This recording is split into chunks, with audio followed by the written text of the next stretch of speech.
Sina po nagpauso ng ika muna O yung pala, sina pala nagpauso yan. Bakit punta kayo ng punta sa akin at mag-i ka ng i? Hindi ako marunong mag-i ng ganun. Ang lumalabas sa akin ay ito. I ng ina nyo. Ika muna i.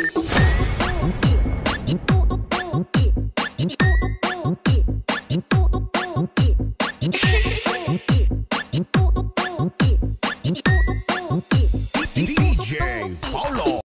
Sina po nagpauso ng ika muna O yung pala, sina pala nagpauso yan. Bakit punta kayo ng punta sa akin at mag-i ka ng i?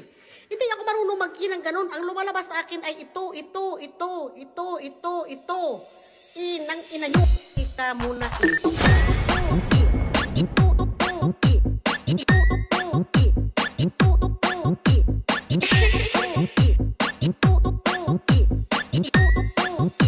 DJ Paulo.